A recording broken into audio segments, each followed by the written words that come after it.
Olá a todos, sejam todos muito bem-vindos a esse vídeo. Aqui quem está falando é o Misael.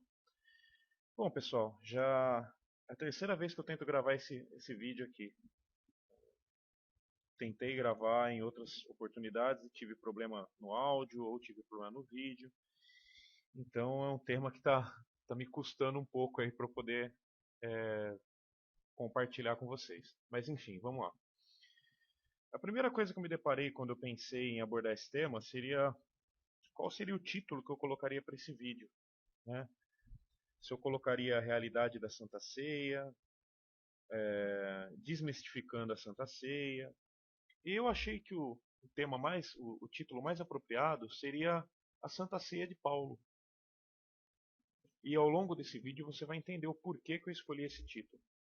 Eu já vi vários vídeos na internet, né, e li alguns estudos que apresentam fortes evidências de que a Santa Ceia, praticada dentro da igreja evangélica cristã, ela na verdade ela é oriunda de costumes pagãos, né? De outras religiões e de outros povos que praticavam ideias semelhantes, e essa ideia veio se transformando, veio sofrendo mutações ao longo dos anos, até chegar no que nós conhecemos hoje como Santa Ceia. Porém, tanto os pastores como líderes evangélicos e até os próprios membros, eles acham dentro da Bíblia alguns versos, algumas passagens, que dá base legal para que eles acreditem mesmo que esse ritual, que esse dogma, ele deve ser praticado. E além disso, a ideia dele é vendida para os membros da igreja, é passada para os membros da igreja, como se fosse uma ordenança do próprio Jesus, né? E eu quero mostrar para vocês nesse vídeo hoje que isso não é verdade, tá? Eu confesso que eu não achei ninguém na internet falando isso que eu vou falar, mostrando dessa forma, né? Porém, eu gostaria que você, nesse momento, se despisse de qualquer tipo de preconceito e pelo menos ouvisse e prestasse atenção nos argumentos, e a partir disso você tire as suas próprias conclusões e faça com a informação aquilo que você bem entender, né? Não é o meu objetivo aqui fazer com que você acredite ou pense como eu, mas apenas que você reflita e veja se aquilo que estão te vendendo dentro da tua igreja, e quando eu falo em vender, eu não estou falando na questão financeira, mas estou falando em vender a ideia, em te passar a ideia, né, na ideia que está sendo passada para você, se ela realmente está de acordo com aquilo que a própria Bíblia mostra, a própria Bíblia diz, né? Sabemos também, e esses os mais despertos, que a religião ela tem a estratégia que já vem dando certo ao longo dos anos de usar de, de pequenos fragmentos de um todo para formatar uma verdade, né? E passar isso para você como verdade. Logo, você fica escravo dessa verdade. E a primeira dessas verdades que foi te passada ao longo desses anos é que você não pode contestar aquilo que é bíblico, né? Porque eles dizem que se é bíblico, logo é verdade. Se é bíblico, logo tem que ser seguido. Porém, existem diversas contradições desses mesmos líderes, onde conflita essa é bíblico, portanto é verdade, né? Uma delas é a própria circuncisão. Por que os evangélicos não fazem circuncisão? Por que os evangélicos não fazem os sacrifícios dentro do templo, né? As ofertas, os holocaustos? Por que os evangélicos não têm várias mulheres? Né? Porque é bíblico, mas não é verdade? Então, nem tudo que é bíblico é verdade. É preciso haver esse entendimento, né? Nem tudo que é bíblico é sinônimo de verdade. Até porque é preciso entender que a Bíblia, o livro Bíblia, aquele que começa em Gênesis e termina em Apocalipse, é um livro humano. É um livro que foi constituído a partir de uma manipulação humana. O que significa manipulação? O homem colocou suas mãos nisso daí. né? Ele só existe porque o homem formatou. E essa formatação veio através da Igreja Católica. Essa instituição da Bíblia como um livro, ela veio pela Igreja Católica. Isso é fato histórico, isso não sou eu que estou dizendo. Né? Talvez você esteja ouvindo isso a primeira vez através da minha boca, mas não fui eu que criei isso. Isso é história. Né? Qualquer teólogo, por mais hipócrita que ele seja, lógico que eu não estou generalizando todos os teólogos como hipócritas, mas estou falando dos teólogos hipócritas. Então, qualquer teólogo hipócrita que venha negar isso, que queira, aliás, negar isso, ele não pode, porque a própria história vai ser conflitante com ele, uma vez que o fato é histórico e tem registro das demais fontes aí espalhadas por várias, vários livros e bibliografias e por aí vai. Então, o primeiro conceito que deve ser quebrado na vida daquele que quer deixar de ser escravo, que quer deixar de ser enganado, é que a Bíblia é um livro que é a própria palavra de Deus. Né? Eu sei que é muito, muito difícil para as pessoas que estão envolvidas na religião elas entenderem isso, mas essa é a verdade. Né? Principalmente você que é evangélico aí, raciocina um pouco. Se a Bíblia é a palavra de Deus, por que ela não deu na mão de um evangélico para ser construída? Por que ela foi construída, né, foi feita através de um católico? Então, é preciso que você tenha esse entendimento. Né? É preciso que você comece a ter esse pensamento e para que você possa, aos poucos, ir entendendo e captando o fio da meada para você ir se livrando das mentiras que o sistema religioso impõe sobre você. Tá? Então vamos lá. Eu acredito que você que está assistindo esse vídeo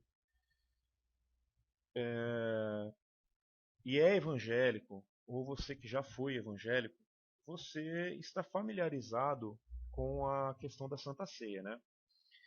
Você já, com certeza, já participou de uma celebração de Santa Ceia, de um culto de Santa Ceia, e você sabe que aquele culto ele tem todas as características de um culto ritualístico, né? O que define isso? Define que ele tem um protocolo a ser seguido, né? E esse protocolo ele é a base desse ritual. Você pode perceber que mesmo você tendo feito parte de várias denominações evangélicas ou tendo participado de várias celebrações de Santa Ceia de denominações evangélicas diferentes, o protocolo, a base para aquele ritual, para aquele culto, para aquela celebração, é sempre a mesma. Né? Então ele tem sim uma característica ritualística. Né? É um ritual que é seguido e deve ser seguido daquela forma, de acordo com o ensinamento que nós não, porque eu não faço parte, mas que você, evangélico, foi ensinado. E o que eu quero mostrar para vocês é que esse ritual ele tem mais essência religiosa do que essência de verdade. Né? E ele, ao invés dele ser benéfico na vida da pessoa, ele é totalmente maléfico. Por quê? Quantas pessoas que já participaram de um culto de Santa Ceia não se sentiram mal ali? Né? Se sentiram mal por quê? Porque em dado momento você é convidado a conflitar-se ali se você é digno ou não de participar do sangue de Cristo. Porque se você participar do sangue de Cristo de forma indigna, você está atraindo maldição para sua vida.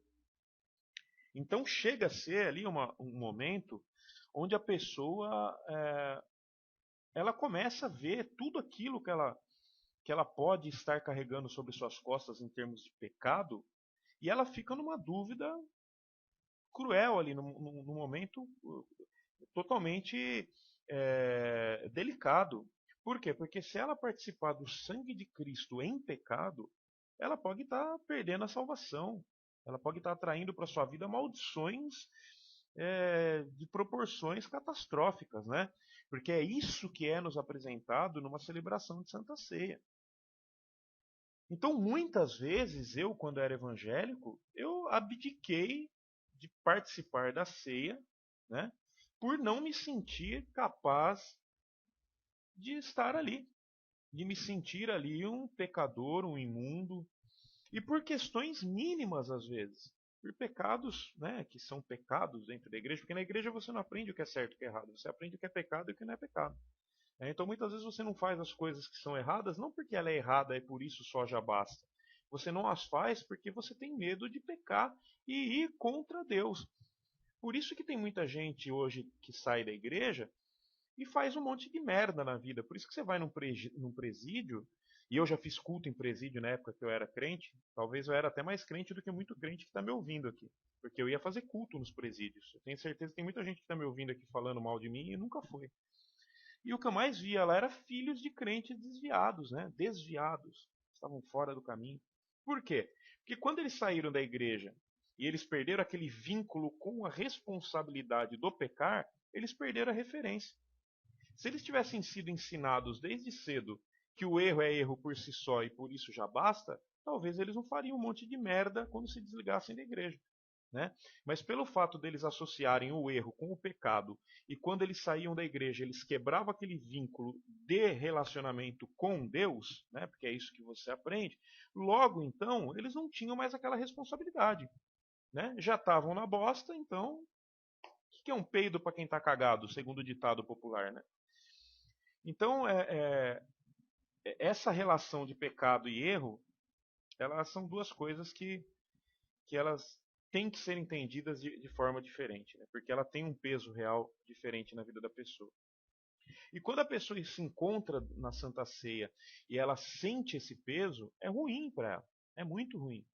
Porque ela se sente um co-participante da morte de Cristo, responsável pelo sangue de Cristo, né? Um assassino por tabela. E o que eu vou apresentar para vocês hoje é que a história não é bem assim, né?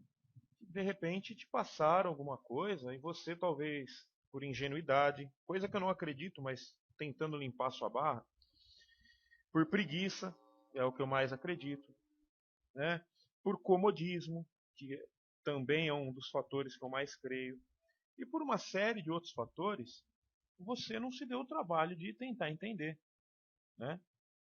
Então é como eu sempre uso o exemplo, é muito mais fácil na vida você sentar no banco do carona, né? Mesmo sabendo que aquele carro está ruim, que aquele motorista não tem uma boa direção, né? Não dirige muito bem.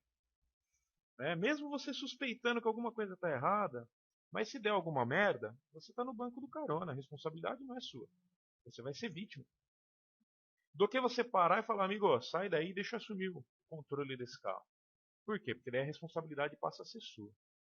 Então isso acontece com muita frequência dentro do sistema religioso. Inúmeros amigos meus da época de igreja, quando vieram conversar comigo a respeito de Bíblia e algumas coisas, eu comecei a mostrar para eles algumas coisas para eles refletirem. As pessoas ou simplesmente viraram as costas para mim, né, e falaram, pô, você tá louco, cara, esse cara é herege.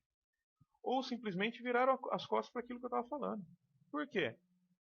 Porque é o que eu acabei de dizer. Alguns deles até me disseram, falaram, meu, mas eu tô lá fazendo a minha parte. Eu tô lá fazendo a minha parte. Se tiver erro, a culpa não é minha. Eu tô lá de coração sincero. Isso é o maior ato de covardia que uma pessoa pode ter.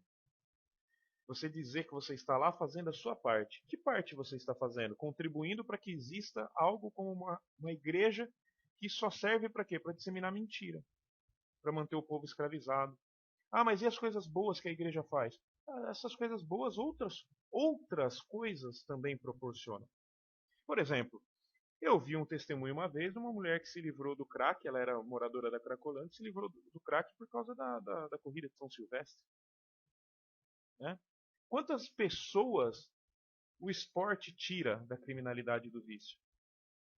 Então, o fato de a igreja proporcionar isso para uma pessoa não significa que ela é apregoadora da verdade, ou que ela dissemina a verdade, ou que ela mostra a verdade. Não.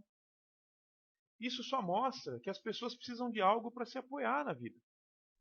Seja ele uma igreja, seja ela, seja o esporte, seja um emprego, seja um relacionamento, seja um animal de estimação.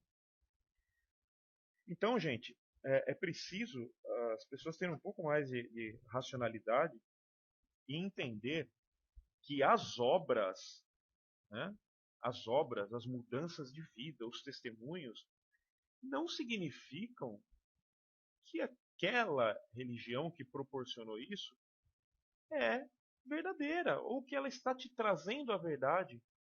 Né? Porque se nós formos pensar dessa forma, logo nós vamos ter que entender que todas as religiões, então, são verdadeiras. Todas elas pregam a verdade, porque em todas as religiões você vai ouvir testemunhos de mudanças de vida. Você vai ouvir isso no candomblé, você vai ouvir isso no espiritismo, no catolicismo, no judaísmo, até no islamismo, se você achar que não, se você pesquisar, você vai ver. Né? Então, isso não é uma coisa que está atrelada à verdade. A verdade ela vai muito além disso. Né? E o que eu estou mostrando aqui para vocês não é a verdade.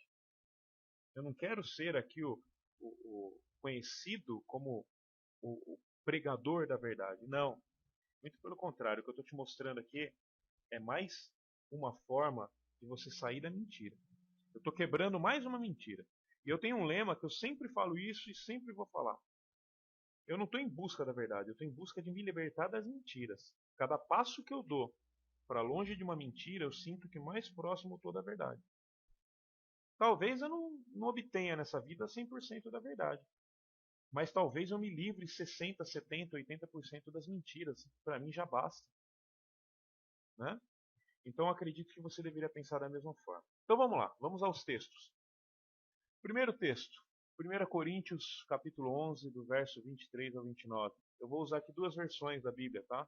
Almeida Corrigida e Revisada Fiel e Sociedade Bíblica Britânica. Por que essas duas? Porque a Almeida é Almeida, tanto faz qual seja, é tudo a mesma coisa. E a Sociedade Bíblica Britânica é uma versão um pouco mais antiga, então eu gosto de sempre comparar as duas ali para ver se tem alguma divergência, né? Ou se tem algum ponto ali que ou uma ou outra deixa evidenciar algo que a gente não tenha visto. Então 11 do 23 ao 29. Vamos lá. Lembrando que Coríntios, historicamente, né, através dos estudiosos, foi escrito ou teria sido escrito por Paulo. Então aqui são palavras de Paulo. Tá? Pois eu recebi do Senhor o que também vos entreguei. Que o Senhor Jesus, na noite em que foi traído, tomou o pão e, havendo dado graças, o partiu e disse: Este é meu corpo, que é por vós. Fazei isso em memória de mim. Do mesmo modo, tomou o cálice, depois de haver ceado, dizendo: Este cálice é a nova aliança do meu sangue. Fazei isso todas as vezes que o beberdes em memória de mim.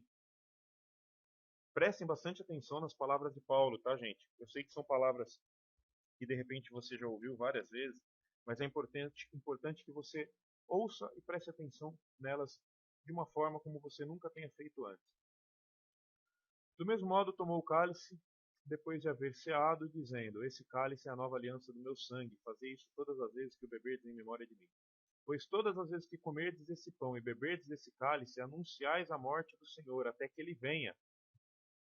De maneira que aquele que comer o pão ou beber o cálice do Senhor indignamente será réu do corpo e do sangue do Senhor. Mas cada um prove-se a si mesmo, e assim como do pão e beba do cálice. Pois aquele que come e bebe para si juízo, se não discernir o corpo do Senhor. Então aqui o que nós vemos é uma orientação de Paulo acerca da Santa Ceia, acerca de como deveria proceder a Santa Ceia, como deveria ser e a forma com que a pessoa deveria se portar dentro da ceia. Certo? Até aí tudo bem. Porém, o que Paulo alega aqui, e começa no verso 23, é que ele diz assim, ó, pois eu recebi do Senhor o que também vos entreguei, que o Senhor Jesus, na noite em que foi traído, tomou o pão e, havendo dado graças, partiu e disse: Esse é meu corpo, que é por vós, fazei isso em memória de mim. Do mesmo modo, o cálice, depois de haver ceado, dizendo: Esse cálice é a nova aliança do meu sangue. Fazei isso todas as vezes que beberdes em memória de mim. Então, o que Paulo apresenta aqui é que ele está passando para o povo aquilo que, segundo ele, teria sido ordenado pelo próprio Jesus. Que Jesus teria instruído Paulo a fazer isso, dessa forma, dessa maneira. Né? E nós vamos ver que isso não é a verdade. Né? Não sei por que motivo Paulo fez isso, se ele entendeu errado, ou se ele quis estabelecer ali algo vindo dele, mas nós vamos ver que em momento algum, o próprio Jesus, aí eu estou usando o nome Jesus para ficar de entendimento fácil para todos, o próprio Jesus não ensinou isso. Em momento algum ele pegou e falou assim, gente, ó, isso que eu estou fazendo é para vocês fazerem lá na frente. Façam isso, sejam adeptos desse ritual, né, igual a igreja faz hoje uma vez por mês. Vocês vão ver que isso não existe, nunca existiu, ok?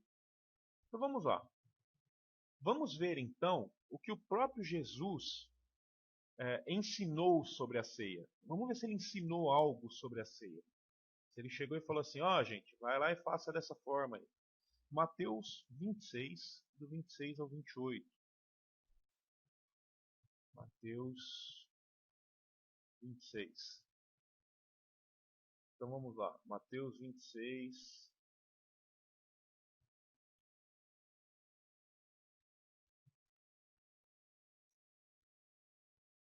É até interessante aqui, porque na Bíblia, na versão britânica, ele nem se encontra, esse texto nem se encontra da mesma forma que está na Ferreira de Almeida.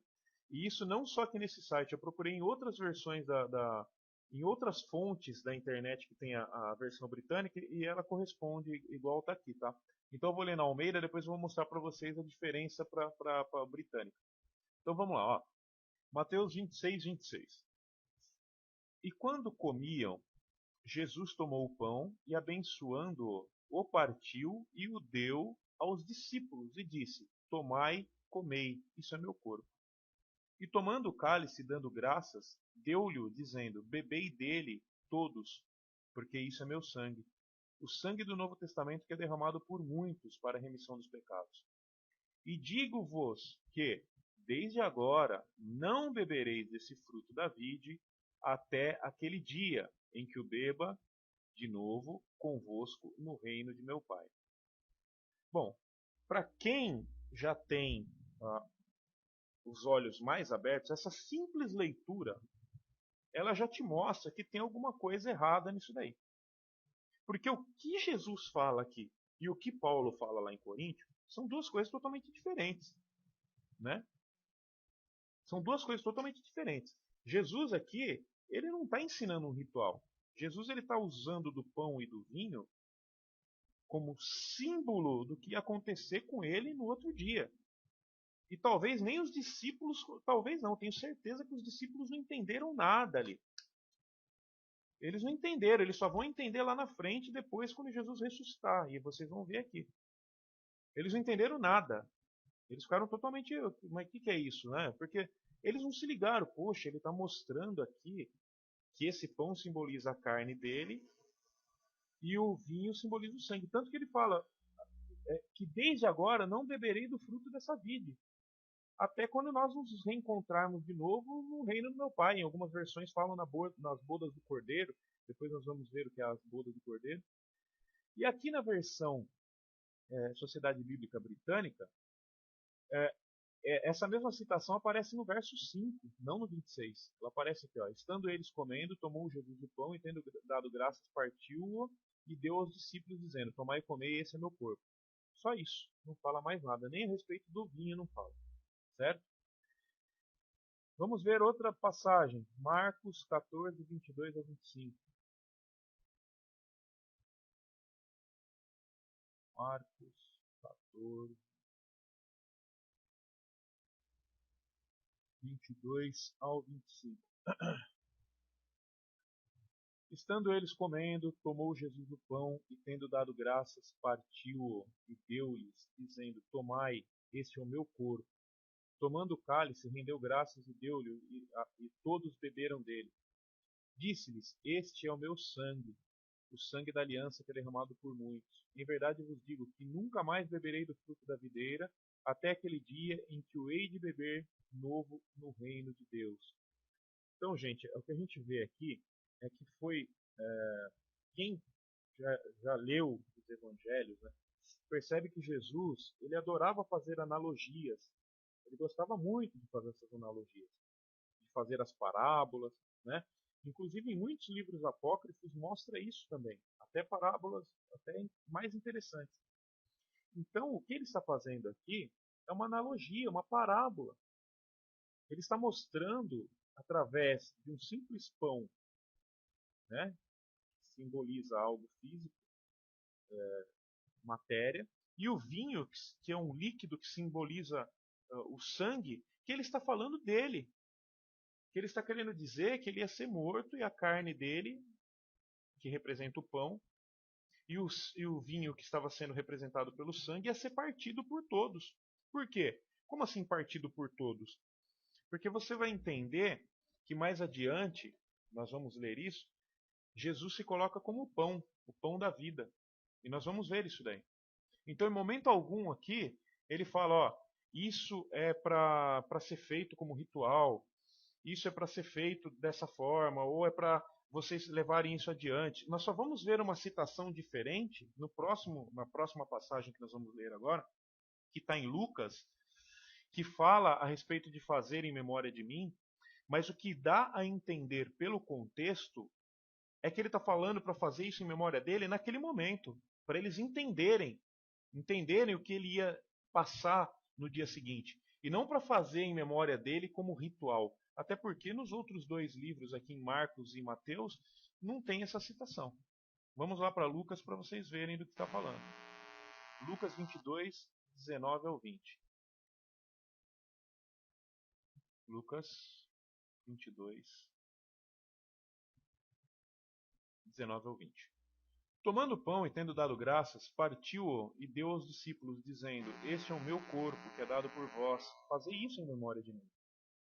É o que eu citei anteriormente. Tá vendo? Foi imediato. Ó, fazer isso em memória de mim. Faça isso agora para você entender. Pra você entender o que vai acontecer.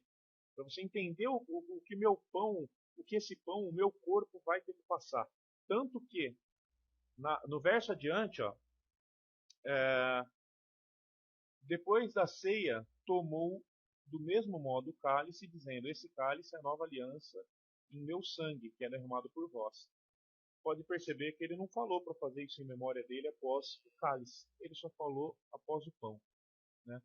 E isso, só esse trecho, não dá para nós entendermos ou usarmos isso como base legal para dizer que Jesus teria mandado as pessoas celebrarem Santa Ceia, é, confessando ou relembrando a sua morte tão pouco que as pessoas não poderiam comer ou beber indignamente porque elas seriam julgadas do corpo de Cristo. Né? Não tem isso, não existe isso, nem em Mateus, nem em Marcos, nem em Lucas. Né? Vamos continuar. Vamos entender um pouco, então, o que é o partir do pão. Né? O que significava o partir do pão? Atos 2:42.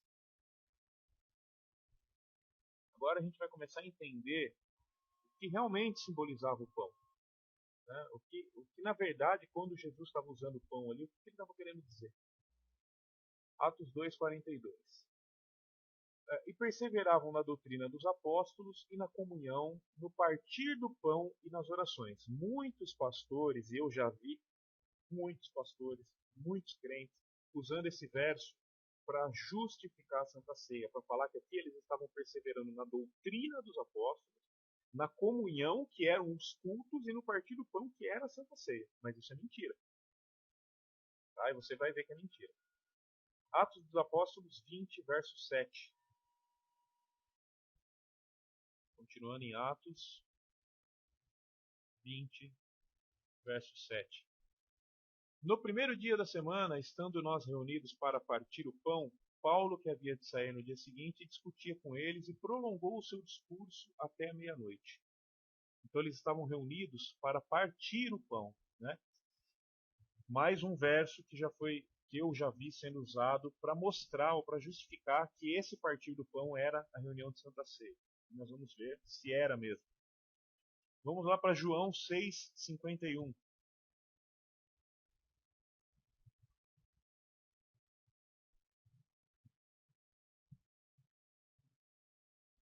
João 6:51. Eu sou o pão vivo que desci do céu.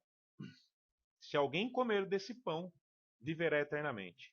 E o pão que eu darei pela vida do mundo é a minha carne. Gente, vou repetir o verso, tá? Eu sou o pão vivo que desci do céu. Se alguém comer desse pão, viverá eternamente. E o pão que eu darei pela vida do mundo é a minha carne. Então, o que ele está se referindo aqui? Qual é o pão? O que simbolizava o partir do pão que os discípulos, os apóstolos, estavam fazendo ali em Atos? Era a celebração da ceia? Era o ritual? O que significou aquilo que aquela analogia que ele fez com o pão e com o vinho antes dele ser crucificado? Simbolizou um ritual que era para ser feito ou simbolizou isso que está sendo confirmado aqui em João? Vamos ver mais uma passagem. João 6, continua, né, do 53 ao 58. Vamos lá. Respondeu-lhes Jesus: em verdade vos digo, se não comerdes a carne do Filho do Homem e não beberdes o seu sangue, não tendes a vida em vós. Quem come a minha carne e bebe o meu sangue tem a vida eterna, e eu ressuscitarei no último dia. Pois a minha carne é verdadeira comida e o meu sangue verdadeira bebida. Quem come a minha carne e bebe o meu sangue permanece em mim e eu nele. Assim como o Pai que vive me enviou e eu também vivo pelo Pai. Assim quem de mim se alimenta também viverá por mim. Esse é o pão que desceu do céu. Não é como o pão de vossos pais que comeram e morreram. Quem come, come esse pão. Quem come este pão viverá eternamente. Ou seja, não dá para ter dúvidas de que tudo aquilo que ele mostrou na celebração da Páscoa, antes dele ser morto, que está ali em Mateus, Marcos e Lucas, ele estava falando dele mesmo. Né? Se as pessoas querem fazer rituais, querem fazer celebração de Santa Ceia, elas podem até fazer. Né? Eu estou dizendo aqui que a pessoa vai perder a salvação? Não, eu nem penso dessa forma. Tá? E eu quero deixar claro aqui para vocês que eu não estou aqui falando da minha crença, ok? Eu estou apresentando para vocês evidências de que o ritual da Santa Ceia praticado dentro da igreja evangélica, ele é bíblico, mas ele não é verdadeiro. Para vocês entenderem isso. Ele consta na Bíblia? Consta. Paulo está ensinando. Certo? Mas de onde Paulo tirou isso? Aí eu não sei. Né? E aí você opta se você quer seguir o que Paulo está ensinando ou se você quer ter na tua vida o ensinamento de Jesus ou se Jesus para você só serve para você colar adesivo no teu carro. Porque tem muita gente que é assim, né? A pessoa fala, eu creio em Jesus. O nome de Jesus tem poder, o sangue de Jesus tem poder. A pessoa tem Jesus no carro, tem Jesus no vidro da casa. Jesus, meu amigo fiel, presente de Jesus e não sei o que. Aí você apresenta que Jesus ensina uma coisa e Paulo ensina outra, e o cara fala, não, está contestando Paulo. Não, você que sabe, a vida é tua, você faça dela o que você quiser. Eu só estou te mostrando que o que Paulo fez, ele fez por si só. Vamos lá. Lucas 24:30. Lembra que eu falei para vocês que eles foram entender o que Jesus tinha mostrado para eles depois que Jesus ressuscitou? E por que eles entenderam? Porque aconteceu isso aqui, ó. 24:30. Estando com eles à mesa, tomando o pão, deu graças e partindo-o, dava-lhes. 31. Então se lhes abriram os olhos e os reconheceram, mas ele desapareceu de diante deles. O que acontece? Eu não vou ler o texto inteiro para não ficar muito longo, mas você pode ler. Essa passagem foi quando, após a ressurreição, de Jesus, ele encontrou os discípulos e os discípulos não tinham o reconhecido. Então, quando ele sentou à mesa, deu graça, né, e partiu o pão, aí eles se ligaram, eles falaram, poxa, é ele. Eles se lembraram daquilo que tinha acontecido, que tinha sido o último momento deles, né, de reunião ali com Jesus, antes dele ter sido morto. E aí aquele ato acabou sendo lembrado por eles, porque acabou ficando marcado. Né?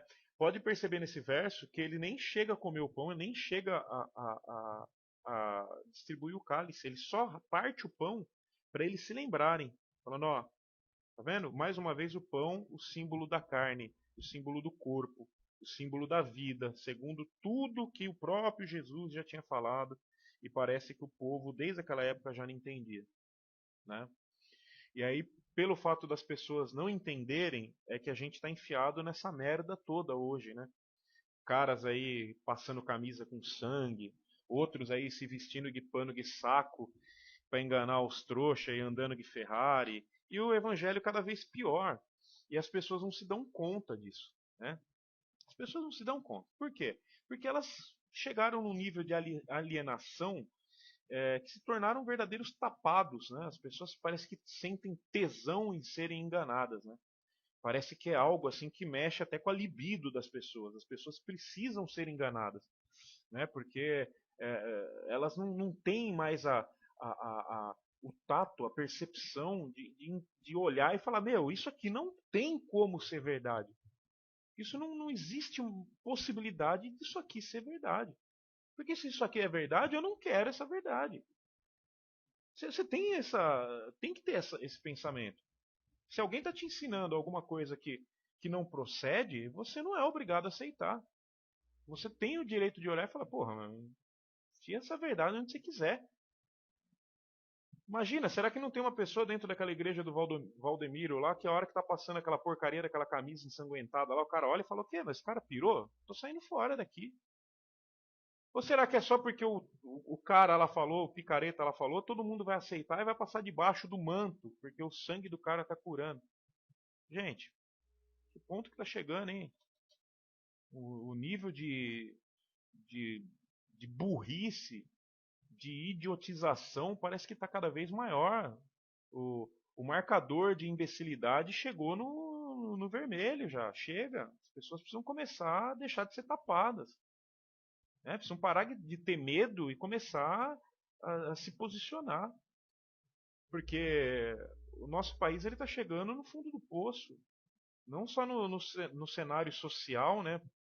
Onde as pessoas não sabem mais diferenciar verdade de mentira, principalmente nas questões políticas, e dentro do cenário religioso está pior ainda, está um verdadeiro apocalipse. Então, para a gente finalizar, lembra que Jesus falou que não era para ninguém beber mais e nem comer mais o fruto da vida, e ninguém ia ver mais até que eles estivessem todos juntos na boda, né, nas bodas do Cordeiro, no reino de Deus, no reino do Pai dele, segundo ele. Isso está aqui em Apocalipse 19, 9. Disse-me ele, escreve, bem-aventurados os que têm sido chamados à ceia das bodas do Cordeiro.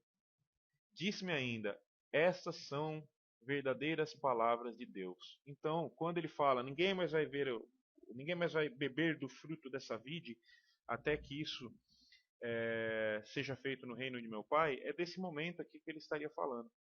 Então, gente, espero que vocês tenham entendido, né? E se vocês não entenderam também, aí é problema de cada um, mas eu fico com a minha consciência tranquila por apenas compartilhar que nem tudo que é bíblico é verdade.